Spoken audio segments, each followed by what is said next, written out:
tonight, we were to land in Managua, Nicaragua.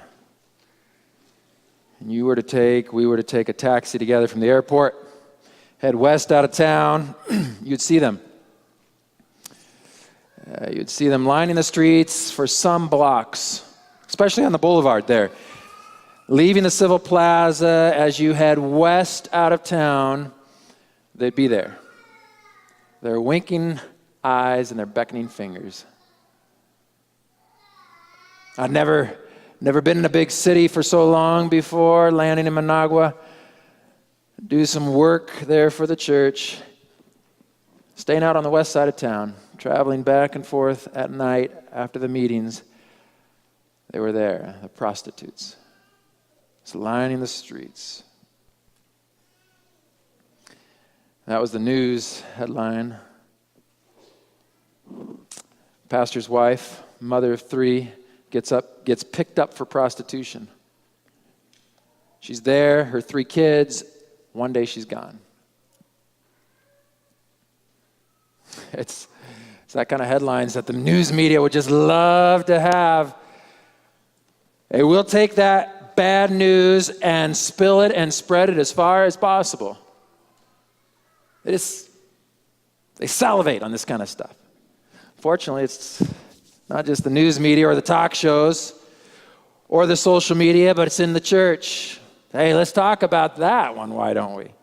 Then whatever side the pastor's personal convictions landed him on, the opposite side in the church would no doubt take their shots at some nauseating attacks.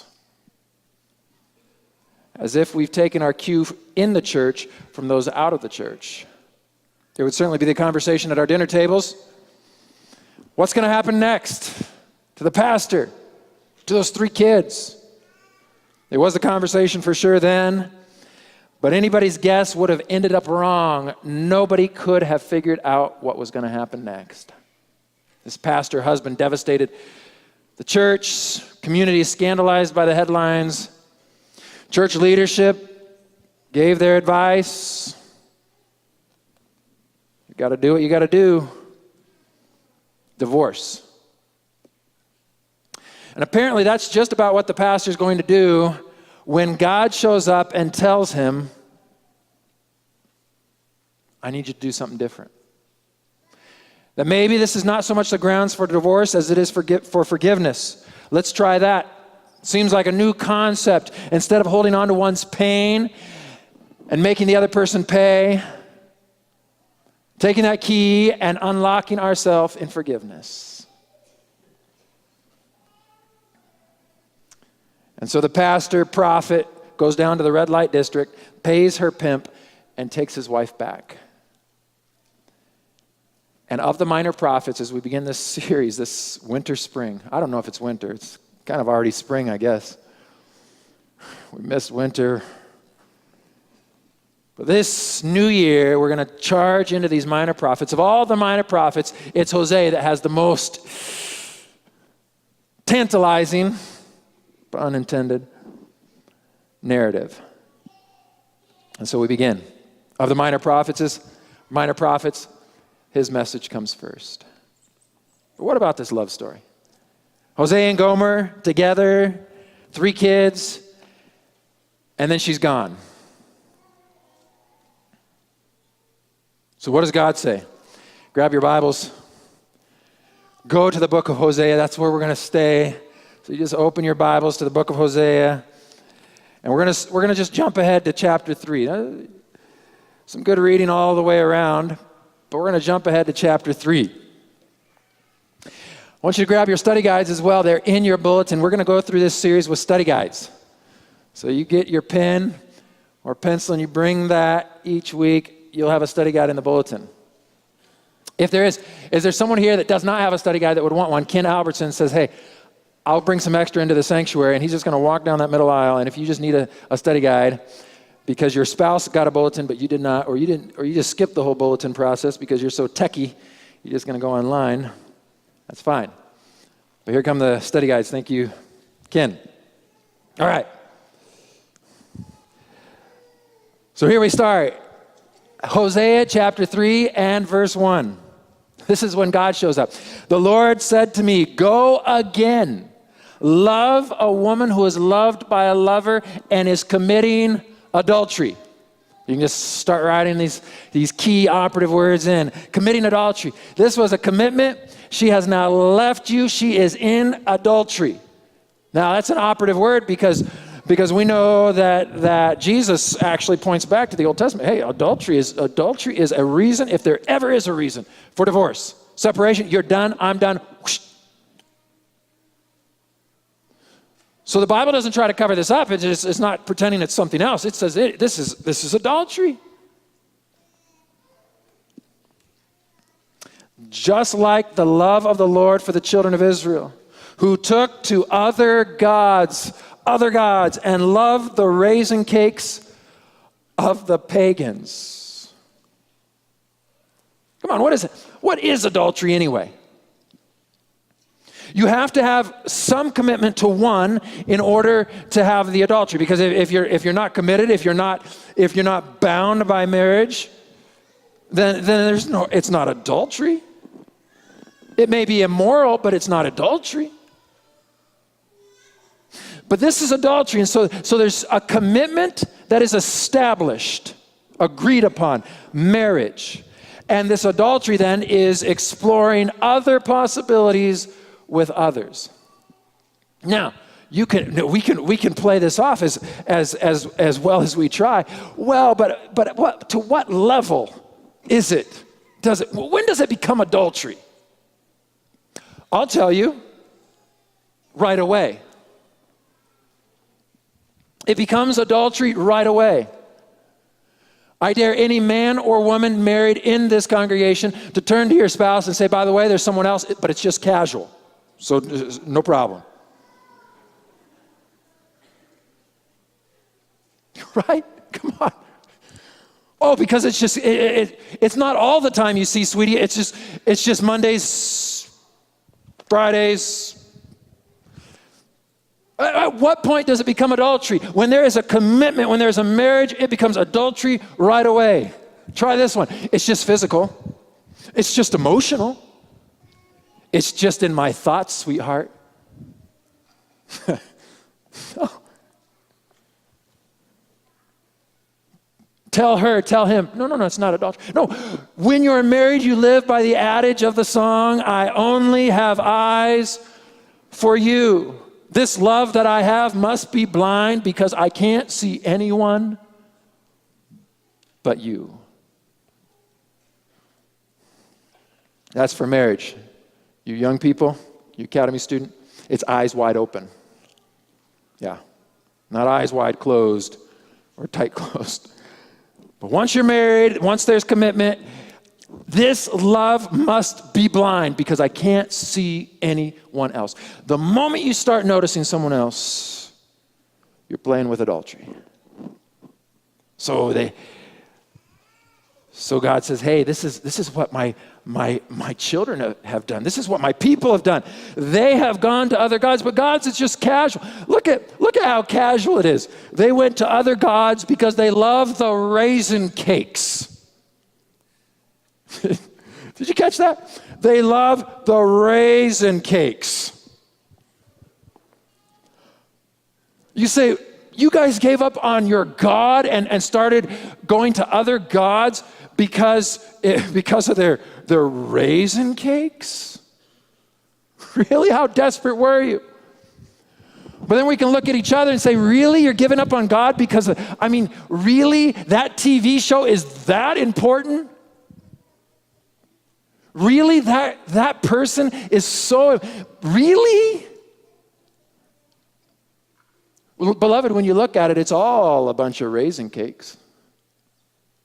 Let's put it in the proper order of importance. What we give up on God, what we distract ourselves from God with is just a bunch of raisin cakes. Don't fool yourself that it's something more.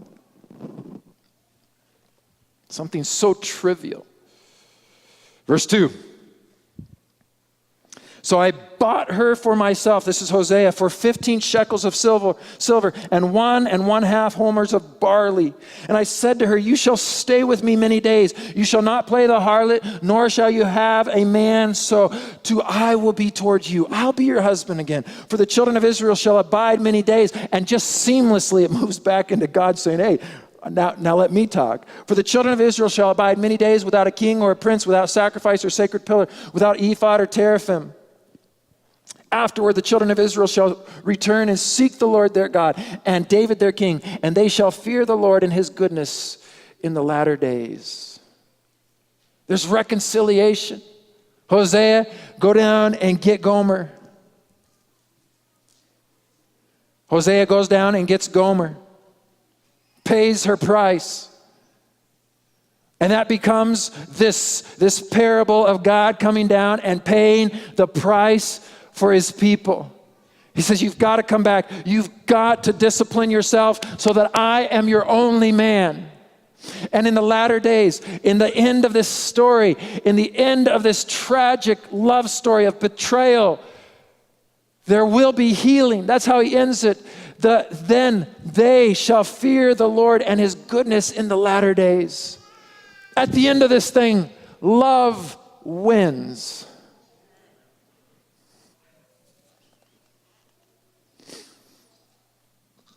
Abraham J. Heschel, the Jewish scholar, in his volume, The Prophets, he doesn't take time to go over every book or every message of every prophet, but on Hosea, he gives the whole chapter. He says, this is quite a story. Put his words on the screen for you. To Hosea, marriage is the image for the relationship of God and Israel. That's why it seamlessly goes from Hosea and Gomer to God and Israel. This is one of the boldest, write this down, this is one of the boldest conceptions of religious thinking. This isn't just bold for Christianity. Within the spread of religious literature, this Jewish scholar is saying this is one of the boldest. It may lack the excitement of adventure, but it has the aura of sublimity. It involves restraint, bringing with it duties and responsibilities. It also endows with a nobility that is a synonym for eternity. Israel is the consort of God. This thinking is one of the boldest conception of religious thinking, that marriage could be the signal relationship between God and his children. We get it. Father and children. Yes, Father, you created us, you made us, you gave us life itself. We are your children. We wrap our minds around this. But then they begin to borrow this image of, no, you become an equal partner with me. And no other religious literature of any other religion in the world communicates this kind of partnership. Well, you say, hey, no, I've heard of some talking about you becoming a God yourself. Absolutely, but not anywhere close to this intimate. No, we come together. Not we all become gods in our own universes, but we become intimate together. It's you and me. This consort, hey, I want you to write this in the study guide. This consort, it's an old English term, is life partner, especially of a reigning monarch. This is nobility. This is this is queen and king rather even. This is a life partner of reigning. I love that term, reigning. It's not a retired or past monarch. This is a monarch that exists today. And then you throw in that he lives for eternity. You become his partner for eternity. Come, be in that very inner circle of me, of who I am. Heschel just says, whoa, this just makes your socks roll on. But we don't read this in any other literature.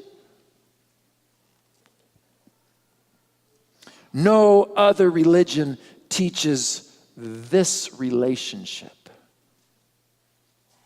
Oh, it doesn't change that I'm still the created and he's the creator. But it does change my picture of who he is and who he wants to be to me.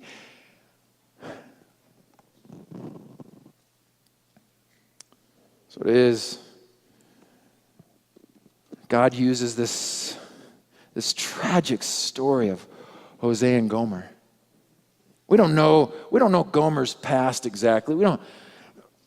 Many scholars don't think that there was the practice of prostitution before. So they get married. You remember Pamela Paul's book, The Starter Marriage, where she did research now 15 years ago almost, maybe even 20 years ago. She did this study and described what they call the starter marriages. Marriages that last 5 years or less, no children involved. It's a first-time marriage for both partners. They call these the starter marriages. And when she did her research, she said, we were just blown away with the millions of young adults. We're talking between 18 and 29-year-old. That was her age spread. 18 to 29. There were millions of divorced young adults. Gotten into marriage, no children, 5 years or less, first-time marriage for both partners. That's what she called a starter marriage. She said, and many of these starter marriages were a result of one of two factors. The two individuals had finished school, and they were living with their parents and needed an out. So they said, ooh, marriage. Or they were very successful power couples, and they needed marriage to complement their looks or their career. She said, wasn't a lot of the right reasons, but these starter marriages, millions of 18 to 29-year-olds divorced when she did her study now 15, 20 years ago. But this was not Hosea and Gomer's. This wasn't their situation. They weren't a starter marriage. They had 3 kids. You see, I think Hosea must have said to himself, I thought I knew her. I mean, and I've sat in my office and listened to numbers of spouses feeling rejected by another, usually a spouse, and we will inevitably say something like, man, but she said, I remember when she said, I remember when he said, I thought, Hosea must have just scratched his head. It's like, this doesn't make a lick of sense. And this whole thing is playing out. God is saying, I thought I knew her. I thought she meant what she said. Go to chapter 2. So we started in chapter 3. Let's back up. Chapter 2. Starting in verse 2, we'll just jump right there.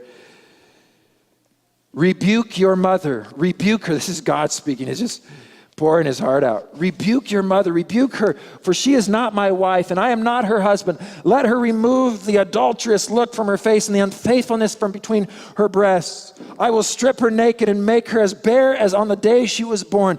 I will make her like a desert, turn her into a parched land, and slay her with thirst. I will not show my love to her children because they are the children of adultery. Their mother has been unfaithful and has conceived them in disgrace. She has said, I will go after my lovers who give me my food and my water, my wool and my linen, my olive oil and my drink.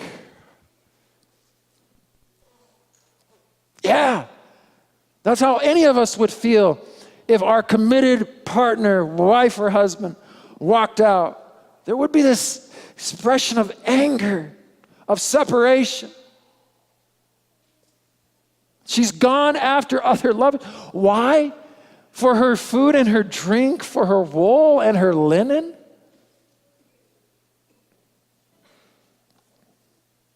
You read the book of Hosea, and it spells it out as clear as noonday. Israel had transitioned to just being a people of God, to being a people of gods because of the cultures that were around them. They were no longer content to just be a people of God. If you were to summarize the position of Israel to God this time, it would be this. Put it in your study guide. No longer was she, the people, content with God culture. Hey, we want a little bit of what they have. Of what they have. We want some of that and some of this. And you find out in this book of Hosea that the people were distracted, easily distracted, by raisin cakes.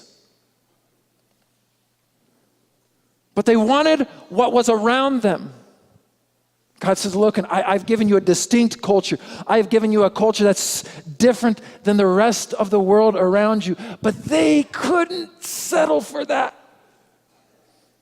They were no longer content with just the God culture. So they began to prostitute themselves with other gods. I know that's not a comfortable word, but what is it? Is it possible that we sit here today all prostitutes? Having said to the culture around us, hey, that looks good. Hey, the way you do politics, we want to do politics. The way you talk on social media, we want to talk on social media. The way you entertain yourself, we want to entertain ourselves. The way you dress, we want to dress. The way you eat, we'll eat. Is it possible that we have looked at the cultures around us and become discontent with just a God culture and said, hey.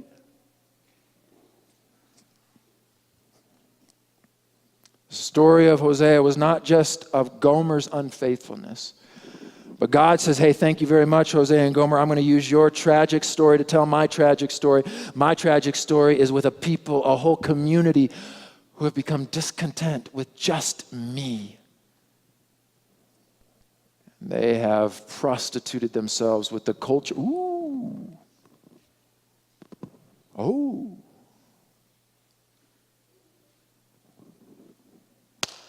God help us. Here's the catch. They never did completely abandon their ideas of God.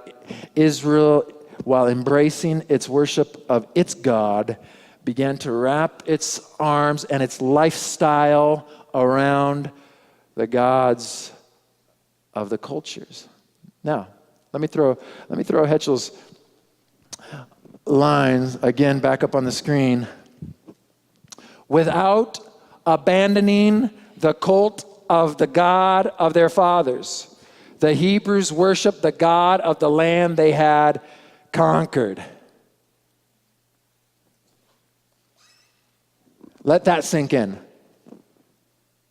Without abandoning the cult of God, the God of their fathers, the Hebrews worshiped the gods of the land they had conquered.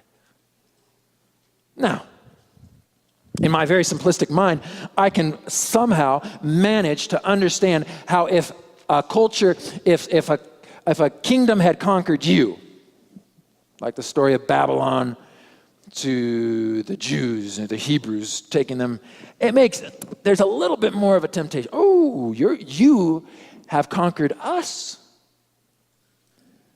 Your gods may be something here. You may have something. But to the cultures that they have conquered, they've conquered. They are now taking on, hey, we beat you, but hey, what about this God? Let me just say something and apologize for saying it right now. I apologize for saying what I'm going to say. Okay? The knee-jerk thought I had when I read this line from Abraham Hetchel. Now, you may not be a Seventh-day Adventist, and that's fine. But as a Seventh-day Adventist who has learned plenty about what it takes to live healthy, came flying into my mind. Here we are. we set up a hospital system and a health message that even the non-religious say, there's something here. This conquers what we've got. U.S. government will spend millions of dollars discovering what you can eat out at the sea, and they'll come to the conclusion of what the Adventists have already known. Hey, that seafood, watch out.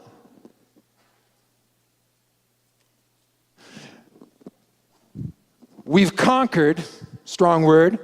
We already know it's better, it's stronger to live one way and act one way, and then we begin to worship the very gods we've conquered.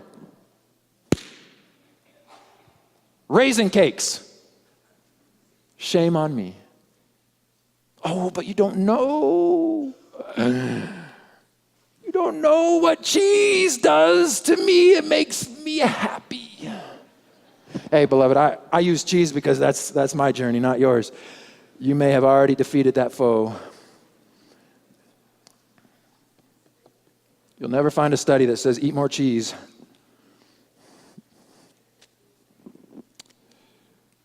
The God, I already apologized for it, so you just can't get mad at it, saying anything. But without abandoning the cult of the God of their fathers, hey, we're with you, but let's play this. Let's play your music and eat your food. You think it was just worship? You think it was just an idol under an oak tree somewhere? No, every one of those idols came with a lifestyle. That's where the raisin cakes came in. That's it. There was food and entertainment and lifestyle involved in every one of the gods. There always is. There always is. There wasn't just an idol under a tree that they got messed up with. The irony that they followed the gods of the nations they conquered, just what in the world? But then I realized my own inclinations and the temptations that plague my own heart. Hosea chapter 10 in verse 2 says, their heart is divided. They didn't leave God. They didn't say, we're done, God. They wanted to keep one hand here and have their weekend festivities as well. They wanted to have a Sabbath experience and a rest of the week experience. They wanted both. So it's not so much about a rejection of God as it is an acceptance of other, that which is opposed to him.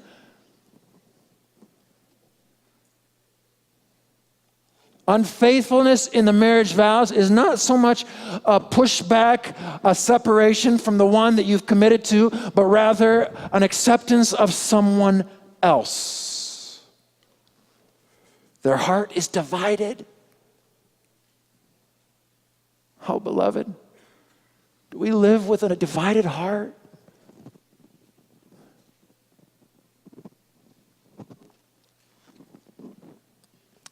There is still yet another message in Hosea. God's not done. There's still another message. Go to Abraham Heschel. Yet stronger than jealousy is God's longing for reunion and his hope for Israel's return. The day will come, he quotes chapter 2, when you will call me my husband, and I will marry you to me forever. I will marry you to me in righteousness and in justice and in love and in mercy. I will marry you to me in faithfulness, and you shall know the Lord. This message of a God who is jealous over his people. Abraham Heschel just pours this out. Isn't it interesting that while God needs none of our might, he alone is powerful and able to take care of himself and the entire universe. He doesn't say, I need more people so that I'm stronger. But somehow, in this whole creation process, God made it so that he can't live without us. He doesn't need our strength. Our might is nothing to him, but our companionship is everything. It just doesn't make sense. God, do you need me? No, I don't. No, I don't need you, but I need you. I'm able to do everything myself, but I can't do it without you. You are my everything. Stronger than jealousy is God's longing for reunion and his hope for Israel's return. That's the second invitation, not just the invitation to abandon the other lovers, but the stronger invitation for God is to come be with me.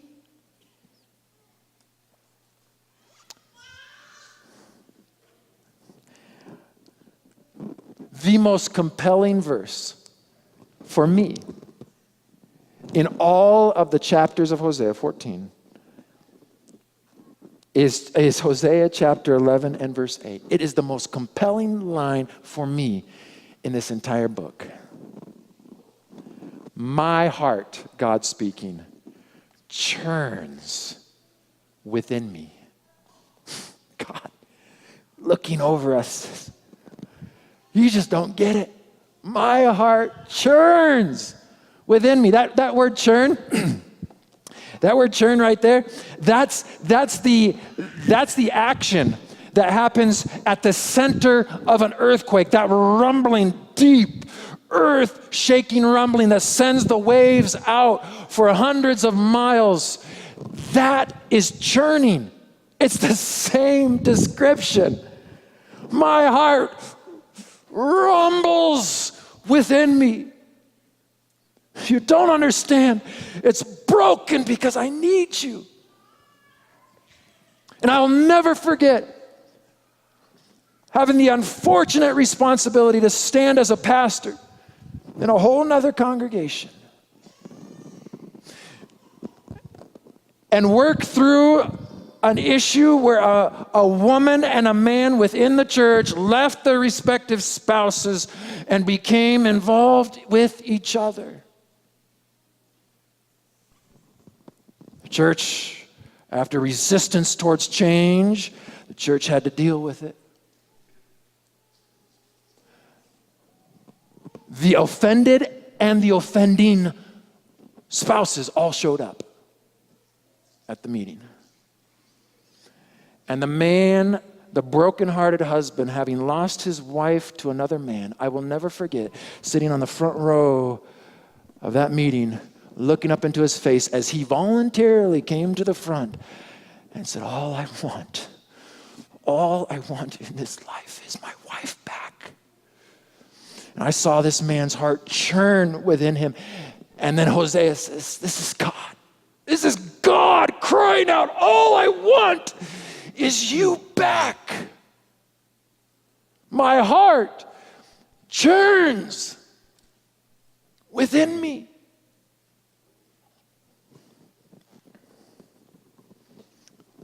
Hosea chapter 2 and verse 14, therefore I am now going to, listen to the language, I'm not going to punish her, I'm not going to discipline her, I am not going to control her, I am going to allure. I will lead her into the wilderness and speak tenderly to her. I will do whatever I can to win her affections because I am not looking for her commitment without her affections. I want her to love me. Yeah, I could dangle her over a cliff and say, love me or else. And she would say, I love you. But that's not love. I will speak tenderly to her. I will do whatever it takes to win her back. Not her commitment only, but her affections. Oh, this is a God that we have often not seen when we've spoken and shared with each other. Let's go back to chapter 3 again, where we started. Then the Lord said to me, go again, God speaking to Hosea, who has every right, and the church would have backed him up.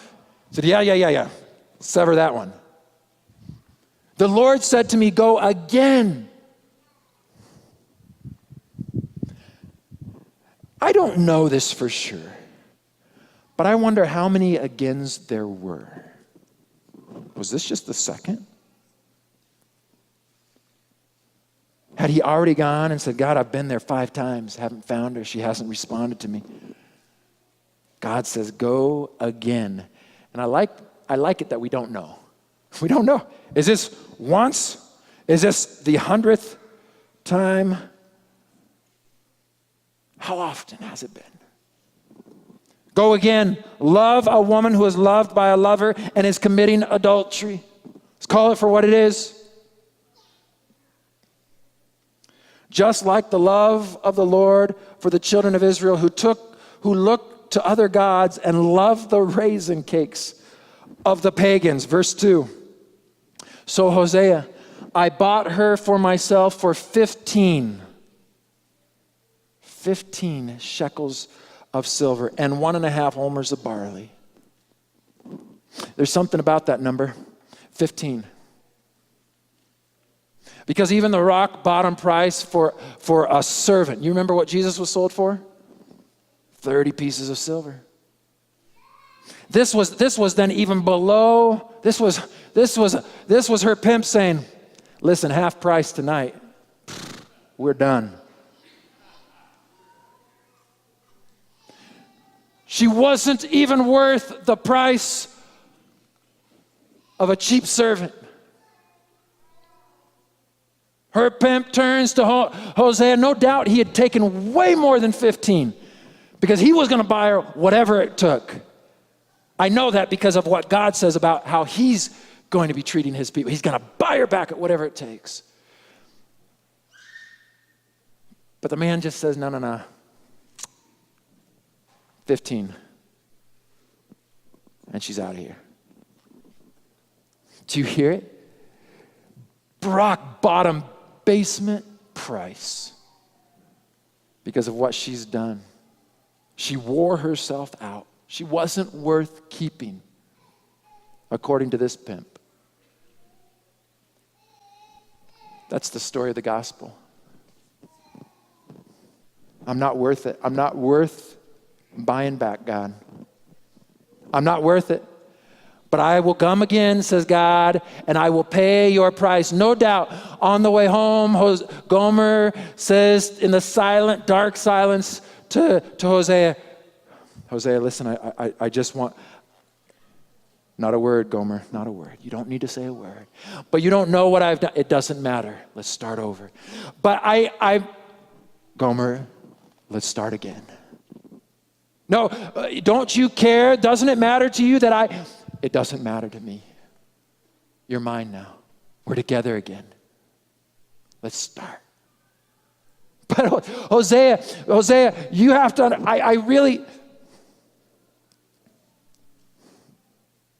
I love you with all of my heart, Gomer. And let's leave it at that. And God shows up in my life, having paid my rock bottom basement price. Not worth it, God. I've done it again and again. You've had to come again and again to the red light district to pick me up. And he pays my fee. And the first thing I want to do is say to him, God, look, it will never happen. Look, this time I'm for real. That prayer I just prayed, that song I just sang, that sermon I just listened to, that this time it's really done it for me. And God must just whisper, it's okay. You don't have to say a word. I love you with all of my heart. Let's leave it at that.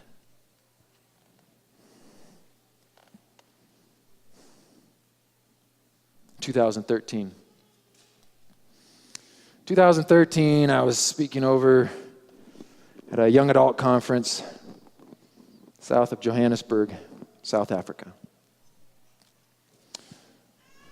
The leaders of the young adult conference, some 200, 250 young adults, young professionals, college students, some were now in their early stages of their careers.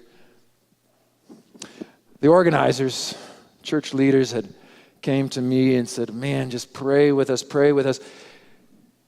There's one that just kind of captured our attention. A young man, Jody.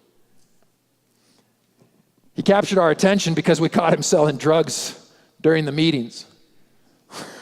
Well, yeah, that will capture a pastor's attention. But we really believe, instead of telling him to go home and that he's done here, we really want to give him a chance.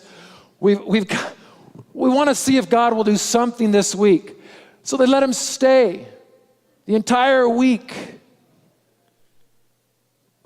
The last Sabbath, so it's Sunday to the next Saturday, at Sabbath, during the divine service, we make a call, an invite to surrender your life completely to God.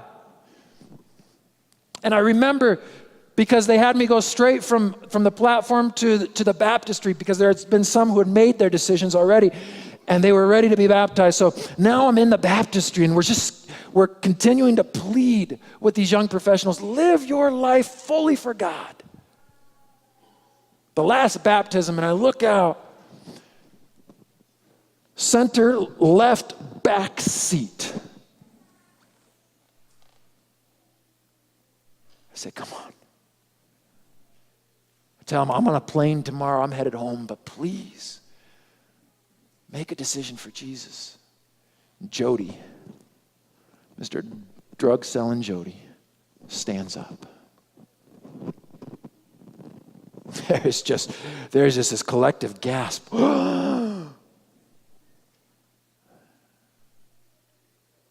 He's hugged and celebrated. I get on a plane, come home. 4 years later, December, a month ago, I'd not been back to the same event, but I said, hey, it's been 4 years. Why don't you come back? I show up on at the event center. One of the first 3 or 4 people I see is Jody. Looks identical, dreadlocks and all.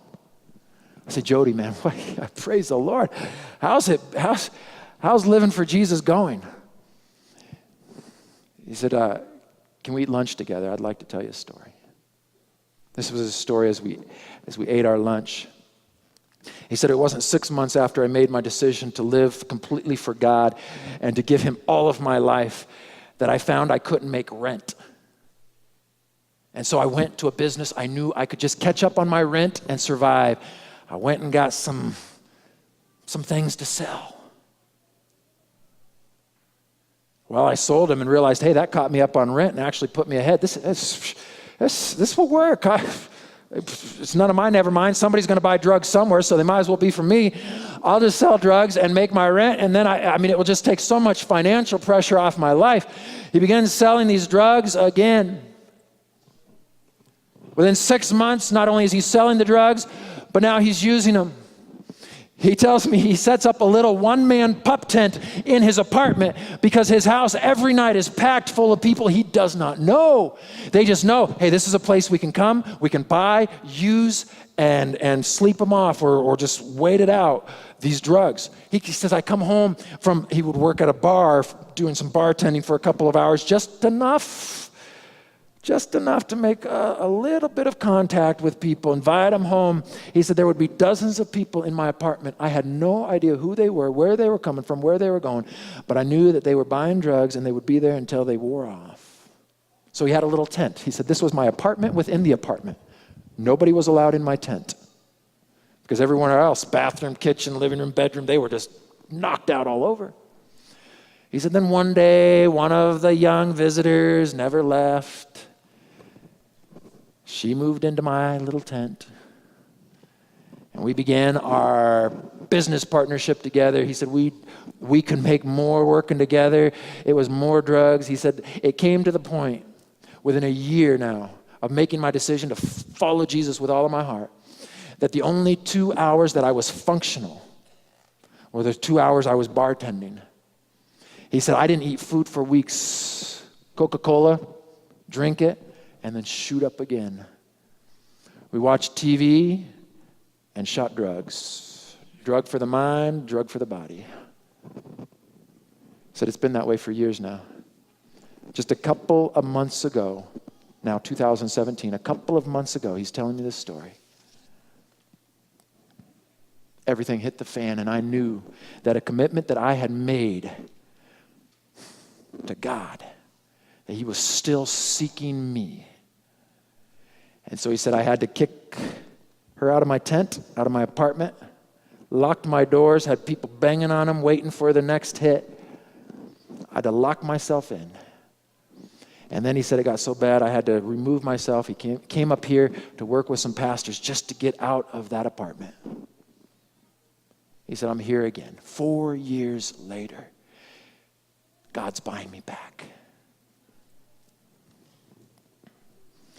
One of the sweetest baptisms I've ever done was last December, just a month ago, when this man, Jody, stood in that water with me.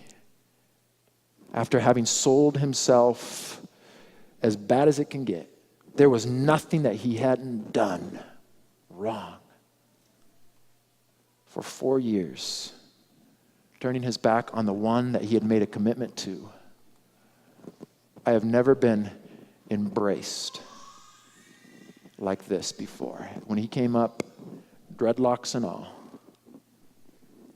he held me, and the truth be told, I held him. One of the most beautiful stories. Jody's standing there in the baptismal tank.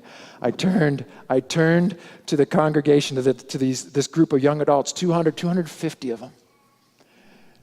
I said, I want to tell you Jody's story because 4 years ago, left back center, he wrestled and stood up, even though the devil knew that he was going to take him on a ride. He wasn't going to have him forever. God was going to buy him back. Jody made his decision. And I wonder if there's one here today that would also need to make that decision. We're in the baptistry, and I make that invitation. Is there another one that feels like he is living a life like Jody that needs to make his decision to the one who will pay anything to get you back? And left back center of the auditorium, I kid you not, a young man stood up in the exact seat Jody had sat in 4 years ago. I said, that's me. I said, do you know this guy? I have no idea who that is, says Jody. But I'm going to get to know him. Because he needs a brother alongside of him. That's God. I'll pay your price. Whatever it is, I'm coming after you. I will allure you. My heart churns within you. All I want is my family back, says God. And these ancient words from this tragic love story are as true and real today as they have ever been. Our theme song for this spring. I want to put some lyrics on the screen for you. Holy words long preserved for our walk in this world. They resound with God's own heart. Oh, let the ancient words impart. Ancient words ever true, changing me and changing you. We have come with open hearts. Oh, let the ancient words impart. It's going to be our theme song all spring as we journey through the minor prophets. I'd like to invite you, though, to grab that Connect card. Grab your phone or otherwise to text this number. Maybe there's just a prayer petition. Maybe there's a decision you need to make on your heart. You may be Jody, who need to say, I'm coming back, God. I hear you've paid my price. I'm coming back. Whatever it is, we want to hear from you. You can text us your information.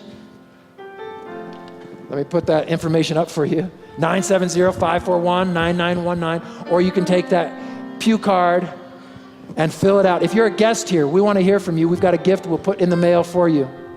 You put it in the offering, or you hand it to one of the greeters on the way out. We want to hear from you as we together sing this beautiful song, Ancient Words.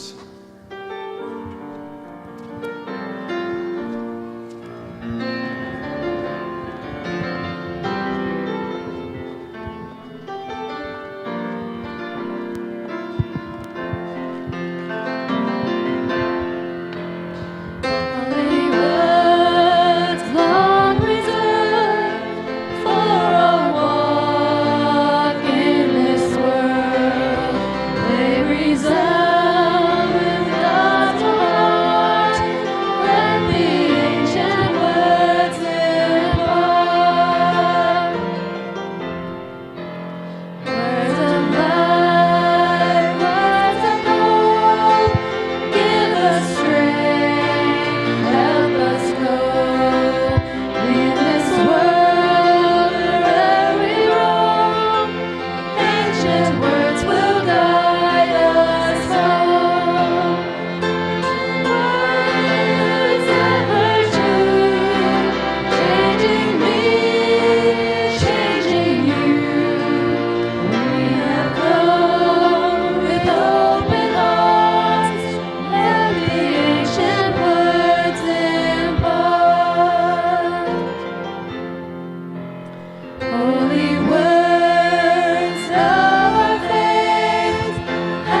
Let's sing that chorus one more time. Let's stand. Ever true, changing me, changing you. We have come with open hearts, let the ancient words impart. Come with open hearts, let the ancient words impart.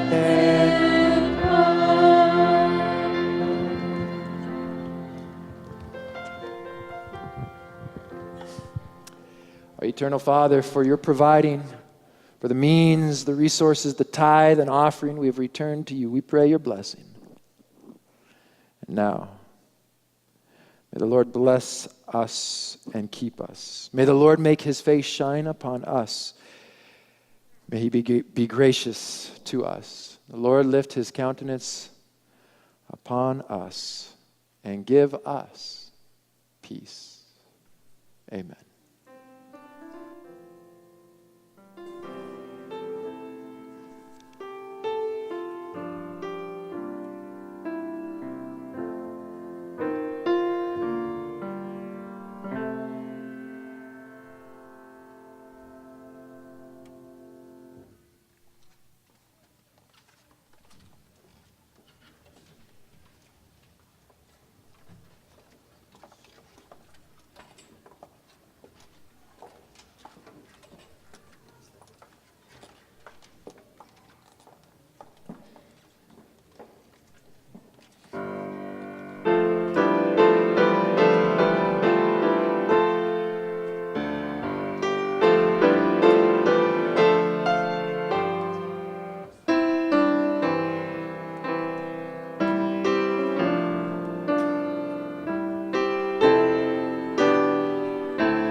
Just one more word. We're glad you've joined us today. You're always welcome to join us here in worship. But we want to be available to you. If you have a prayer request, we have a prayer team that are eager to be praying for you. If you want to connect with a pastor, ask a question. If you feel you'd like to help support these teachings being online, I want to invite you to contact the number on the screen, 970-667-7403, or the website. We'll put that on the screen for you. You go there, you can contact us, leave a prayer request, connect with us. We'd be honored to hear from you and how we can help you in your spiritual journey. But until next time, know that Jesus is searching for you.